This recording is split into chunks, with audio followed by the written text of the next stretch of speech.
1987 that the treaty, the Rome Treaty, was changed by the Single Act, which was the first modification to the treaty, allowing for other measures than the directive for the purpose of harmonizing the laws of the member states. And bit by bit, we are replacing all the directives by regulations. So if we look at what we have adopted after 2000 and all the white paper program, it's almost all regulations. Almost. There's a couple of directives which remain because this has always been the tradition. Now the decision is about an individual case. The decision is addressed to one person or one member state. And it's sort of, if someone makes an application for a new additive to be authorized, it will be a decision to authorize this additive. The decision can be only for the person, for instance, if it's a refusal, but it can also apply to a number of persons in the same situation. But again, because now we have a system of regulating products directly from the EU, with an application for a new additive, most of the time what we will do, if we accept it, is change the annex to a regulation to include the additive in that regulation. Decisions are normally addressed individuals, so you have decisions, for instance, on anti-dumping, on state aids, on competition. The authorization of veterinary medicine products are decisions. Yes, so I think it's clear to the person. The second question is that does the member state has the right to implement higher standards or something in addition to the EU regulation?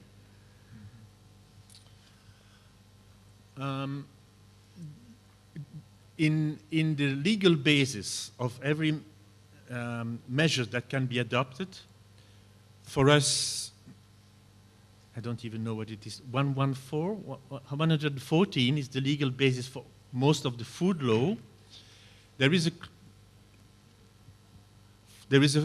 a clause, which is either paragraph 4 or 5, which allows member states either to maintain a national law which goes further than the EU regulation, is protecting better the interest which is being protected by the regulation, so a higher level of safety. There is another paragraph, and again it's either 4 or 5, which allows the member states to also go beyond the requirements of the regulation or of the directive if there is a new scientific evidence that commands a stricter regulation. However, this is always subject to the control of the Commission. So if the Commission receives a notification by a member state saying either I want to maintain a national legislation which is stricter, goes beyond, or introduce, the Commission can either say, okay, we accept that this is a circumstance where you can have a stricter rule. This is extremely rare. I don't know of any case. The Commission can say, sorry, this was discussed when the regulation was prepared in Council, in Parliament, in our proposal. So you are coming back with an old story, and we have already decided by qualified majority, and maybe you were not in the qualified majority, but you have to apply the regulation.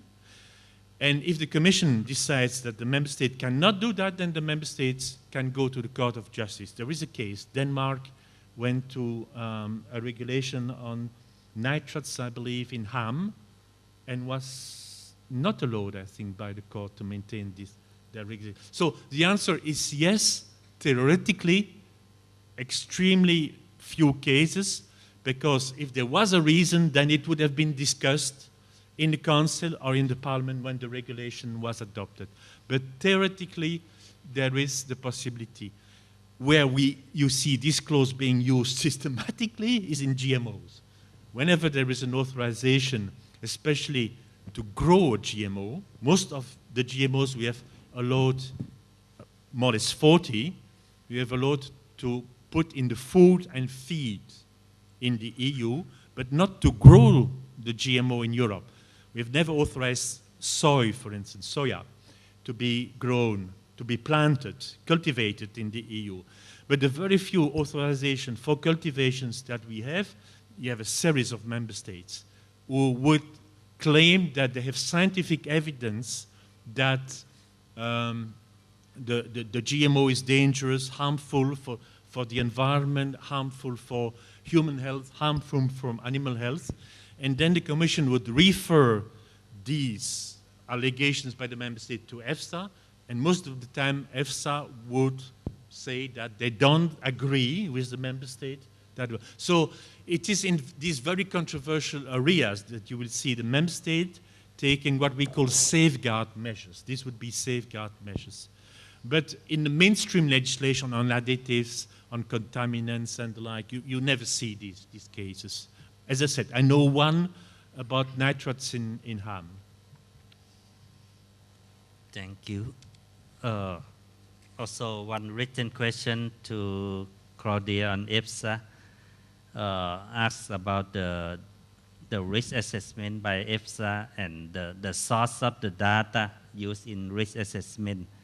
How about the source of the data? Is it generated by EFSA only, or is come from Commission or member state, or is it allowed to use source of data coming out from outside EU too?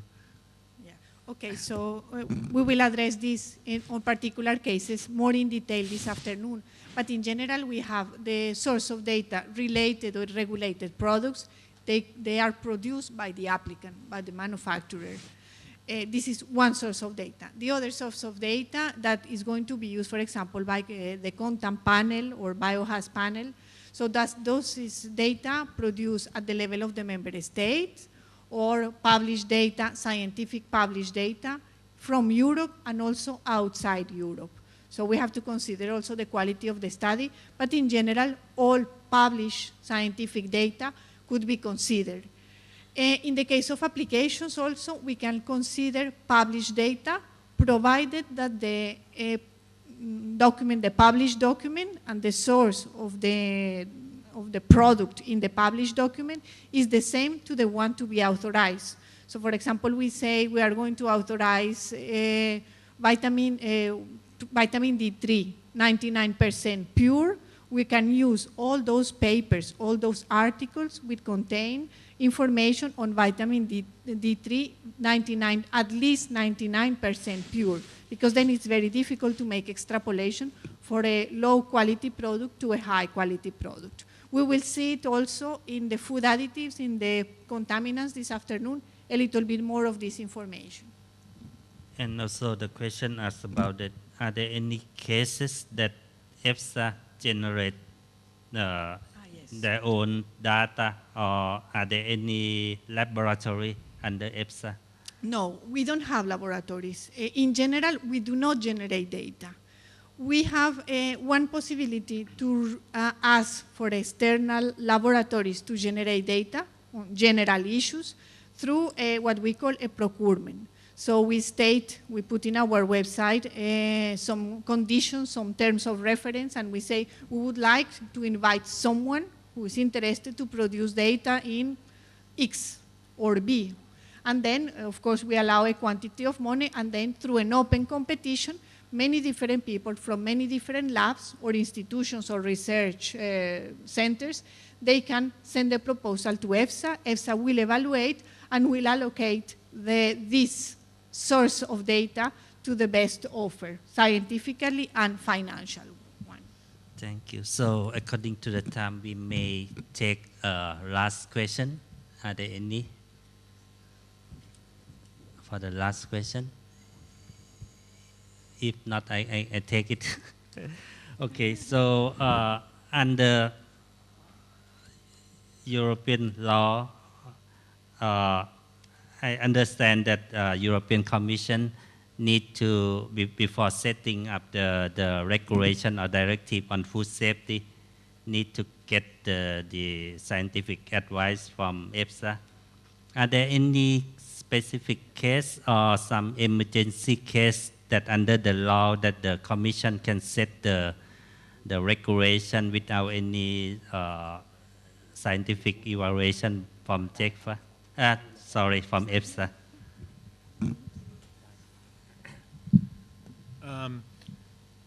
Yes, urgent situations are urgent, but I don't think we have done it because when we say an opinion, it does not necessarily mean an opinion signed by so many scientists. You can just make a phone call some, I mean, if it was feed additives, one of us would call Claudia or someone in her team and we would discuss it briefly. If we think we have to adopt an opinion tomorrow and there is a committee tomorrow, then we can always contact by fax, by email. It's always possible to contact. Of course, later on, we will go back and ask a formal opinion, and then they will follow all the rules, and we will change the decision, possibly based on this opinion. But it is always possible to make a phone call, to send an email, to discuss with modern communication technique. So I don't think that we would adopt it without at least trying to contact someone in EFSA. But it's always possible to discuss it. But if it was necessary, I mean, we are responsible at the end of the day. So yes, we would adopt a measure without even talking to anybody EFSA. But I don't think that realistically anybody wants to do that or would do that because practically it's never the case. Okay, so thank you very much. So I think now we come to the end of the morning session. Would like to say thanks for the two speakers in the morning, but they will come back in the afternoon too. Thank you very much, the moderator and the informative speakers. And ladies and gentlemen, may I now give you the information about the place for lunch. Places for lunch are separated into 3 rooms on the right-hand side of the meeting room, namely Duong Kamon, King Kamon, and Kamon Rudi. You can see the names of the room on each coupon that you have. Coupon for the same room have the same color. You can check the names on the coupon.